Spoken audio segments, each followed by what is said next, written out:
Good morning. How are you this morning? I hope you're having a great morning. I hope you're having a great week. It's Tuesday. You know what that means? It's the day after Monday, the day before Wednesday. There's not really anything much special about Tuesday except today is election day. So if you vote, go vote today. Right? Go vote for moral people if there's any moral, upright people running. Vote for them. I got my doubts anymore. I don't have much faith in our government, but I do have faith in God, and God works with governments. We look at Daniel. Daniel, his whole thing was working with the kings of the day, in a pagan country, no less. Right? He interpreted dreams for pagans. Isn't that something? God spoke, even though it was a really rough situation. So those types of things don't limit God.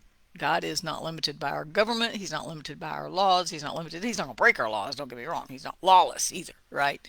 But anyway, that so today is here in Oklahoma anyway. I think some had. I think last week was for others or something. I don't know.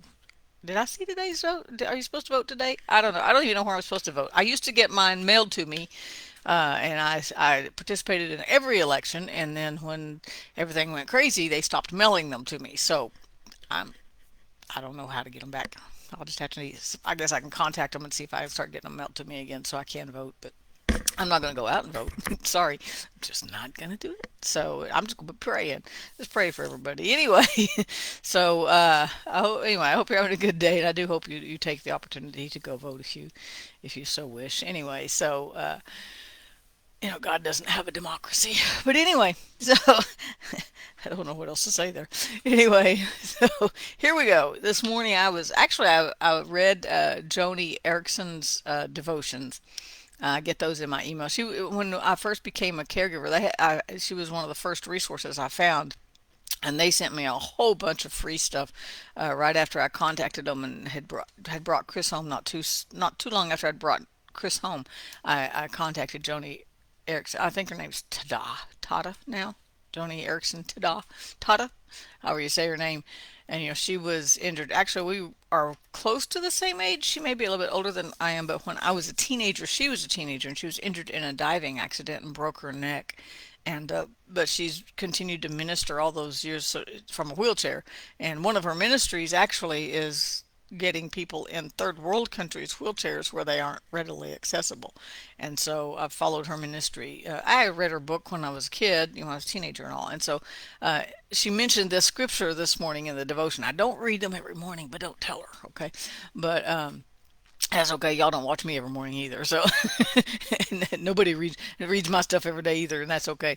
But anyway, but I was reading it this morning, and the scripture came up, and so it made me start thinking because it went with the scripture I found this weekend. But I'm going to save that to the end, okay? And here's a scripture. It's profound. It's in Mark 10:49. So Jesus stood still. Yep, he stopped. He stopped. That's what the New Living actually says. Then it says, oh, I gotta find it in my, what was that? 10:49. Oh, I cannot see. It says when Jesus heard him, he stopped. Jesus stopped. What did he stop for? Well, this is the story in Mark 10 about the blind Bartimaeus. We actually have his name. The man who he healed in John 9. I don't think we ever got a name, but we do remember we talked about it, I think, last week after he was cast out, after the religious leaders said, "You can't come here anymore," because he said, "What, do you want to follow him?" And that made him mad. It's easy to make religious leaders mad, though. It doesn't take much. Just question them or just don't agree with anything, what they say, and they get really upset. But anyway, and so when he asked them, "Do you want to follow him too? Is that why you're asking all these questions?" They said, "Get out, never come back." They kicked him out, and we talked about Jesus went to him, right? When Jesus heard that he had been kicked out by the religious leaders, he went to the formerly blind man, the man he had healed.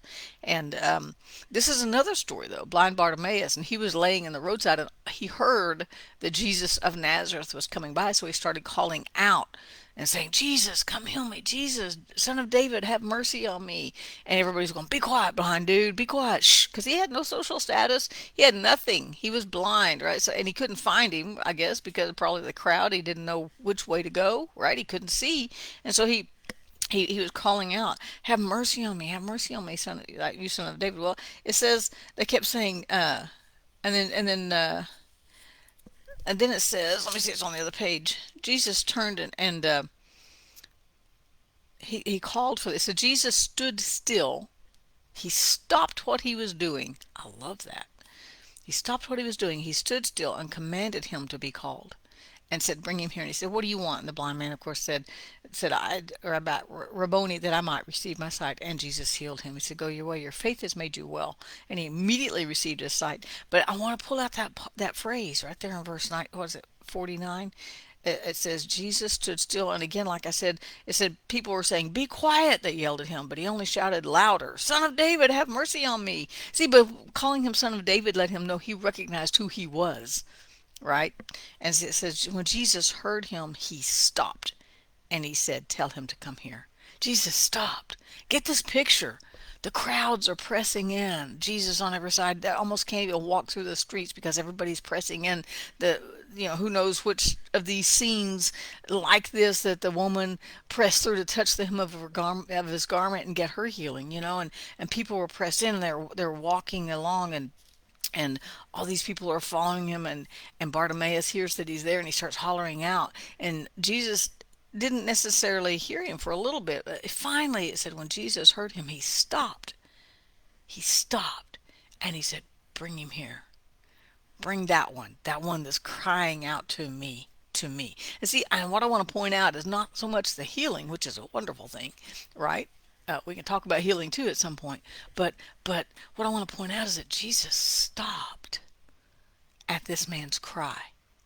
And sometimes when we cry out to God in earnest, like this man like this man did, all of heaven leans over the rail to hear what. And I've got a scripture that I found this weekend that's totally unrelated. It's actually Old Testament. Imagine that. There's grace, that thread of grace in the Old Testament. And this is the woman is talking to David, actually. And she says this: God does not take away a life, but he devises means so that his banished ones are not expelled from him. And so I thought about that because I was reading this about Absalom and David, and that's a lot of the stuff I was reading this weekend over the Saturday and Sunday. I was tore apart some scriptures, and so I'm going to find it in the New Living and see what it says. But it says he doesn't banish his he doesn't God doesn't take away life, but he devises means so that his banished ones are not expelled from him. It's kind of like you could say God just kind of stops. Now I'm going to see if I can find that. Okay, this is why God tries to bring us back when we have been separated from him. He does not sweep away the lives of those he cares about, and neither should you. So when Jesus stopped, it made a statement. He said, "You have my attention." And I think God does that for us now too. When we cry out for him in earnest, he stops and he says, "What is it? What is it?" Right? And he hears our plea. Sometimes he answers us, right? I still got things on a running list of things I'm waiting for him to answer. But you know what? That's okay. He will stop and say, "Come to me." He doesn't sit up on his throne and just hope for the best, right? He doesn't sit up on his throne not interacting with us, not knowing what's going on. He hears our cries.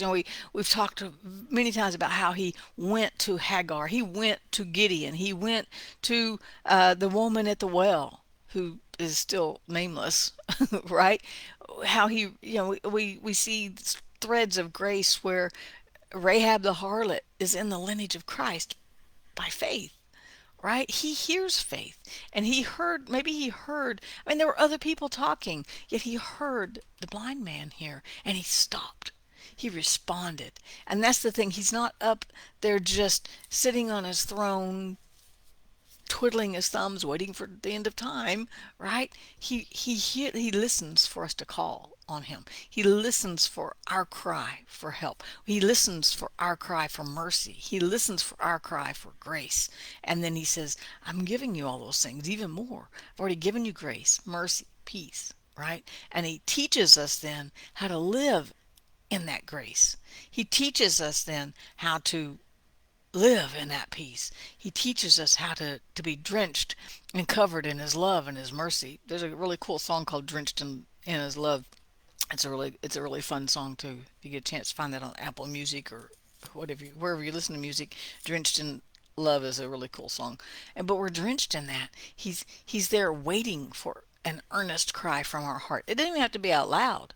He hears those cries in our heart that, I've always said he hears the words behind our tears. When we shed tears, if you cry over something that makes you sad or hurts your heart or something like that, he hears the words behind those tears. Those words that we can't even express with words, and that's why we have tears, right? He understands our heart.